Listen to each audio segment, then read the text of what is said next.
आकाशवाणी मुंबई. मी राजेश शरभाते आणि मी अभय धुमाळ. प्रादेशिक बातम्या देत आहोत. ठळक बातम्या.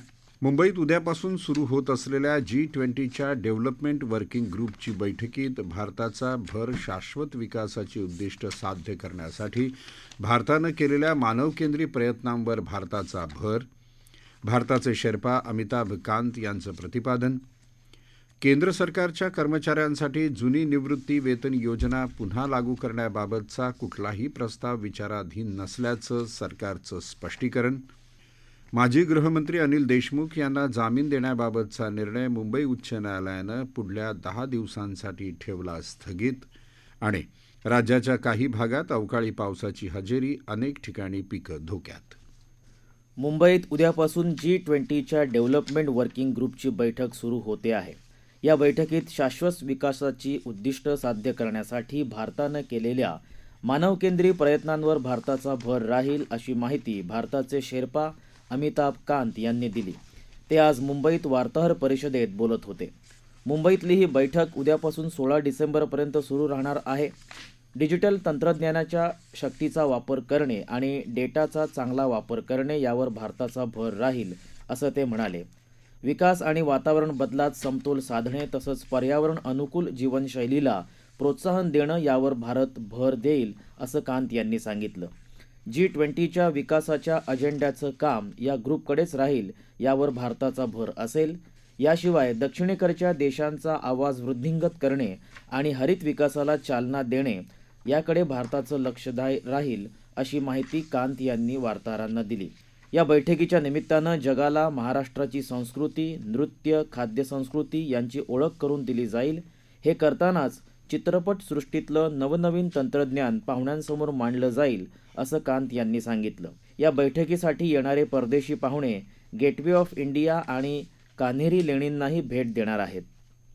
2022 या वर्षात अग्निपथ योजनेअंतर्गत संरक्षण दलातली 46,000 रिक्त पदं भरण्यात आली आहेत. संरक्षण राज्यमंत्री अजय भट्ट यांनी आज राज्यसभेत एका लेखी उत्तरामधून ही माहिती दिली. यामध्ये भारतीय लष्कराच्या 40,000, नौदलाच्या 3,000 तर वायुदलाच्या 3,000 पदांचा समावेश असल्याचं ते यावेळी म्हणाले. 2018 मध्ये एकूण 6,228 अधिकारी लष्करामध्ये रुजू झाले. तसंच 2017 ते 2021 दरम्यान भारतीय नौदलात 1,919 अधिकारी आणि जवळजवळ 26,000 खलाशांची नियुक्ती झाली. तर 2017 मध्ये भारतीय वायुदलात एकूण 1,988 अधिकाऱ्यांची नियुक्ती झाल्याची माहिती त्यांनी दिली. भारतीय विमानतळ प्राधिकरण आणि इतर खासगी विमानतळ चालक पुढच्या 5 वर्षात अंदाजे 98,000 कोटी रुपयांच्या भांडवली खर्चासह नवीन आणि सध्या कार्यरत असलेल्या विमानतळांचा विकास करणार आहेत. नागरी हवाई वाहतूक राज्यमंत्री जनरल V.K. सिंग यांनी आज राज्यसभेत एका लेखी उत्तरामधून ही माहिती दिली. व्यावसायिक व्यवहार्यता, वाहतुकीची मागणी आणि जमिनीची उपलब्धता यावर आधारित विमानतळाच्या पायाभूत विकासाचं काम भारतीय विमानतळ प्राधिकरणानं हाती घेतल्याची माहिती त्यांनी दिली. गेल्या 7 वर्षांमध्ये देशात 6 ग्रीनफील्ड विमानतळं उभारायला सरकारनं तत्वतः मान्यता दिली असून यामध्ये गुजरातमधील धोलेरा आणि हिरासर, आंध्र प्रदेशातील दगडार्थी, भोगापुरम आणि ओरावकल आणि अरुणाचल प्रदेशातील डोनी पालो आणि इटानगर या विमानतळाचा यात समावेश आहे. यामधली ओरावकल आणि डोनी ही पोलो विमानतळ असल्याचं ते म्हणाले. राज्यसभेत आज ऊर्जा संरक्षण सुधारणा विधेयक 2022 वर पुन्हा चर्चा सुरू झाली. या विधेयकात ऊर्जा संरक्षण अधिनियम 2001 मध्ये सुधारणा करण्याचा प्रस्ताव आहे. हे विधेयक ऊर्जा कार्यक्षमता आणि संवर्धनाला प्रोत्साहन देतं. तसंच केंद्र सरकारला कार्बन ट्रेडिंग योजना निर्दिष्ट करण्याचा अधिकार देतं. आपल्या कर्मचाऱ्यांसाठी जुनी निवृत्ती वेतन योजना पुन्हा लागू करण्याबाबतचा कुठलाही प्रस्ताव विचाराधीन नसल्याचं केंद्र सरकारनं स्पष्ट केलं आहे. अर्थ राज्यमंत्री भागवत कराड यांनी आज लोकसभेत एका लिखित उत्तरामधून ही माहिती दिली. मध्य प्रदेश, छत्तीसगड आणि झारखंड सरकारनं राज्य कर्मचाऱ्यांसाठी जुनी निवृत्ती वेतन योजना पुन्हा लागू करण्याचा निर्णय घेतल्याची माहिती त्यांनी दिली. या अनुषंगानं केंद्र सरकार आणि निवृत्ती वेतन नियामक आणि विकास प्राधिकरणानं त्यांच्याकडे राष्ट्रीय निवृत्ती वेतन प्रणाली अंतर्गत नोंदणी करणाऱ्यांकडून जमा झालेला निधी आपल्याला परत पाठवावा, अशी मागणी करणारा प्रस्ताव संबंधित राज्यांनी पाठवल्याचं त्यांनी सांगितलं. मात्र सरकारचं आणि कर्मचाऱ्यांचं योगदान राज्य सरकारकडे परत जमा करण्याची कोणतीही तरतूद संबंधित कायद्यांमध्ये नसल्याचं या राज्यांना कळवण्यात आल्याचं त्यांनी सांगितलं. दिवाळखोरी आणि कर्जबाजारीपणा संहिता 2016 मध्ये सुधारणेचा कोणताही प्रस्ताव नसल्याचं केंद्र सरकारनं आज सांगितलं. कॉर्पोरेट व्यवहार आणि योजना राज्यमंत्री राव इंद्रजीत यांनी आज लोकसभेत एका लिखित उत्तरामधून ही माहिती दिली. NCLT अर्थात राष्ट्रीय कंपनी कायदा न्यायाधिकरणामधल्या प्रलंबित प्रकरणांची संख्या कमी करण्यात आल्याची माहिती त्यांनी दिली. 31 डिसेंबर 2020 मध्ये 13,512 प्रकरणं प्रलंबित होती.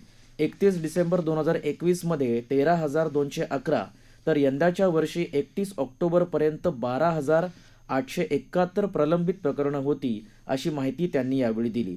NCLT मधल्या प्रलंबित प्रकरणांचा निपटारा करण्यासाठी सरकार वेळोवेळी आवश्यक पावलं उचलत असल्याचं ते म्हणाले.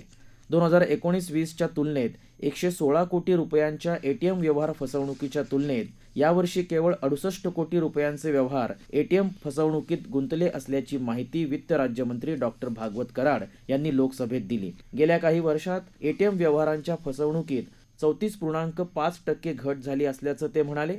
डिजिटल व्यवहारांची सुरक्षा मजबूत करण्यासाठी आणि सायबर फसवणूक थांबवण्यासाठी व्यापक पावले उचलण्यात आल्याचं डॉक्टर कराड यांनी सांगितलं. जर्मनीसह विविध देशातील उद्योग समूह महाराष्ट्रात गुंतवणूक करत आहेत. या उद्योगांना लागणारी कुशल मनुष्यबळाची गरज लक्षात घेऊन त्या पद्धतीचे अभ्यासक्रम शिक्षणक्रमात आवश्यक आहेत. आगामी काळातील ही गरज ओळखून शालेय शिक्षण विभागानं त्या दृष्टीनं पावलं उचलावीत, असं शालेय शिक्षण आणि मराठी भाषा विभागाचे मंत्री दीपक केसरकर यांनी म्हटलं आहे. जर्मनीचे वाणिज्य दूत अचिम फॅबिंग यांनी आज मंत्रालयात केसरकर यांची भेट घेतली, त्यावेळी ते बोलत होते. यावेळी शालेय शिक्षण विभागाचे सचिव रणजितसिंह देओल यांच्यासह शिक्षण विभागाचे वरिष्ठ अधिकारी उपस्थित होते.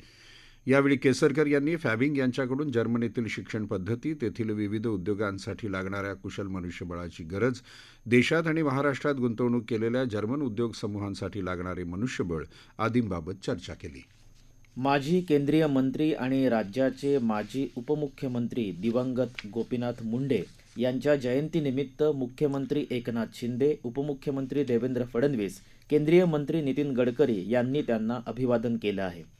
गोपीनाथ मुंडे हे महाराष्ट्राच्या मातीतले एक असामान्य व्यक्तिमत्व आणि लोकनेते असल्याचं मुख्यमंत्र्यांनी आपल्या ट्विट संदेशात म्हटलं आहे. लोकनेते गोपीनाथ मुंडे हे आपल्यासाठी प्रेरणास्थान, मार्गदर्शक होते, असं उपमुख्यमंत्र्यांनी आपल्या ट्विट संदेशात म्हटलं आहे. भाजपचे वरिष्ठ नेते आणि केंद्रीय मंत्री नितीन गडकरी यांनी गोपीनाथ मुंडे यांच्या जयंतीनिमित्त त्यांना अभिवादन केलं आहे. या प्रादेशिक बातम्या आकाशवाणीच्या मुंबई केंद्रावरून देत आहोत. माजी गृहमंत्री अनिल देशमुख यांना जामीन देण्याबाबतचा आपला निर्णय मुंबई उच्च न्यायालयानं पुढल्या 10 दिवसांसाठी स्थगित केला आहे. देशमुख यांच्या विरोधात भ्रष्टाचार विरोधी कायद्याअंतर्गत गुन्हा दाखल असून या प्रकरणी न्यायमूर्ती MS कर्णिक यांच्यासमोर गेल्या आठवड्यात सुनावणी झाली होती. त्यानंतर न्यायालयानं आज देशमुख यांना जामीन मंजूर केला होता. न्यायालयाच्या निर्णयाला CBI सर्वोच्च न्यायालयात आव्हान देणार आहे. त्यामुळे पुढचे 10 दिवस देशमुख यांची कोठडी कायम राहील.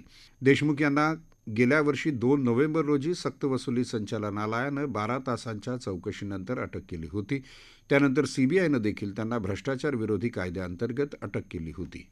न्यायमूर्ती दीपंकर दत्ता यांनी आज सर्वोच्च न्यायालयाचे न्यायाधीश म्हणून शपथ घेतली. भारताचे सरन्यायाधीश DY चंद्रचूड यांनी सर्वोच्च न्यायालयाच्या शपथविधी समारंभात न्यायमूर्ती दीपंकर दत्ता यांना शपथ दिली. न्यायमूर्ती दत्ता यांच्या नियुक्तीमुळे सर्वोच्च न्यायालयात आता 28 न्यायाधीश असतील. न्यायमूर्ती दत्ता यांचा कार्यकाळ 8 फेब्रुवारी 2030 पर्यंत असेल. आशिया आणि ओशनिया प्रदेशातील खंडीय नौकानयन अजिंक्यपद अशी ओळख असलेल्या ऑप्टिमिस्ट आशियाई आणि ओशनियन चॅम्पियनशिप 2022 या नौकानयन स्पर्धेला उद्यापासून मुंबई इथं सुरुवात होणार आहे. उद्यापासून 20 डिसेंबरपर्यंत मुंबईतल्या गिरगाव चौपाटी इथं या स्पर्धा होतील. तब्बल 19 वर्षांनंतर पहिल्यांदाच या स्पर्धा भारतात होत आहेत. महाराष्ट्र, गुजरात आणि गोवा एरियल आर्मी याचिंग नोड यांच्या संयुक्त विद्यमानं तसंच महाराष्ट्र शासन आणि केंद्र शासनाचा क्रीडा विभाग, याचिंग असोसिएशन ऑफ इंडिया आणि national optimist association of India यांच्या सहकार्यानं या स्पर्धांचं आयोजन करण्यात आलं आहे. यंदा या स्पर्धेत आशिया आणि ओशनिया प्रदेशातल्या 13 देशांमधले 105 स्पर्धक सहभागी झाले आहेत. मुंबईकरांनी या स्पर्धांचा थरार अनुभवावा असं आवाहन commanding officer colonel Nachhatar Singh Johal यांनी केलं आहे. भंडारा जिल्ह्यातल्या 305 ग्रामपंचायतींच्या सरपंच आणि सदस्य पदासाठी येत्या 18 डिसेंबरला निवडणूक होणार असून गावागावांमध्ये प्रचार सुरू झाला आहे. जिल्ह्यातल्या 305 ग्रामपंचायतींच्या सरपंच पदासाठी 1049 उमेदवार तर 2553 सदस्य पदांसाठी एकूण 6103 उमेदवार निवडणुकीच्या रिंगणात आहेत. भंडारा जिल्ह्यातल्या मोहाडी तालुका वगळता इतर 6 ग्रामपंचायतींसाठी निवडणूक होणार आहे. वाशिम जिल्ह्याच्या 287 ग्रामपंचायतींच्या निवडणुका 18 डिसेंबरला होणार असून त्यासाठीचा प्रचार सुरू झाला आहे. यापैकी 7 गावातली सरपंच पदाची निवडणूक ही बिनविरोध झाली आहे. त्यामुळे आता केवळ 282 ग्रामपंचायतीमध्येच सरपंच पदाची निवडणूक होणार आहे. याबरोबरच जिल्ह्यातल्या एकूण 2325 जागांपैकी 458 सदस्यही बिनविरोध निवडून आल्यामुळे आता केवळ 1887 सदस्यांसाठीचं मतदान होणार आहे. Tata institute for fundamental research Hyderabad या संस्थेकडून वैज्ञानिक संशोधनासाठी येत्या 30 एप्रिल 2023 पर्यंत 10 बलून फ्लाईट्स अवकाशात सोडण्यात येणार आहेत. काही काळानं ही उपकरणं मोठ्या रंगीत पॅराशूटसह राज्यातल्या औरंगाबाद, बीड, नांदेड, उस्मानाबाद, परभणी, सांगली, सातारा, अहमदनगर, वर्धा, चंद्रपूर, गडचिरोली, नागपूर, जळगाव आणि सोलापूर जिल्ह्यांमध्ये जमिनीवर येण्याची शक्यता आहे. ज्या व्यक्तींना ही उपकरणं दृष्टीस पडतील त्यांनी सदर उपकरणांना स्पर्श करू नये किंवा कोणत्याही प्रकारची छेडछाड करू नये. त्याचप्रमाणे ही उपकरणं आढळून आल्यास नजीकच्या पोलीस स्टेशन, पोस्ट ऑफिस, स्थानिक प्रशासन किंवा जिल्हा प्रशासनाशी संपर्क साधावा असं आवाहन साताऱ्याचे अप्पर जिल्हाधिकारी जीवन गलांडे यांनी केलं आहे. वैज्ञानिक संशोधनासाठी ठेवण्यात आलेली उपकरणं अत्यंत संवेदनशील आहेत आणि त्यांच्याशी छेडछाड केल्यास मौल्यवान वैज्ञानिक माहिती नष्ट होईल. त्यातील काही उपकरणांवर उच्च विजेच्या दाबामुळे ती उघडण्याचा अथवा हाताळण्याचा प्रयत्न केल्यास धोकादायक ठरू शकतात असंही त्यांनी म्हटलं आहे. उपकरणांबाबत माहिती देणाऱ्याने योग्य बक्षीस आणि त्यांच्या संपर्काचा खर्चही देणार असल्याचं त्यांनी म्हटलंय. धुळे शहरात गोवर आजाराने बाधित बालकांची संख्या वाढत असल्यानं धुळे महापालिकेच्या आरोग्य विभागानं युद्ध पातळीवर लसीकरण सुरू केलं आहे. आतापर्यंत धुळे महापालिकेच्या 5 आरोग्य केंद्रातून 1808 बालकांचं गोवर प्रतिबंधक लसीकरण करण्यात आलं आहे. राज्याच्या काही भागात कालपासून अवकाळी पावसानं हजेरी लावली. त्यामुळे अनेक ठिकाणची पिकं धोक्यात आली आहेत. बुलढाणा जिल्ह्यात गेले 2 दिवस ढगाळ वातावरण असून आज सकाळी जिल्ह्यातल्या खामगाव, चिखली, देऊळगाव राजा, मेहकर आणि परिसरात पावसाच्या हलक्या सरी पडल्या. नागपूर, गडचिरोली, सातारा आणि चंद्रपुरातही पावसानं हजेरी लावली. पावसामुळे चंद्रपूर जिल्ह्यात अनेक ठिकाणी शेतातला कापूस भिजल्याचं वृत्त आहे. सिंधुदुर्ग जिल्ह्यात आज दिवसभर वातावरण ढगाळ राहिलं.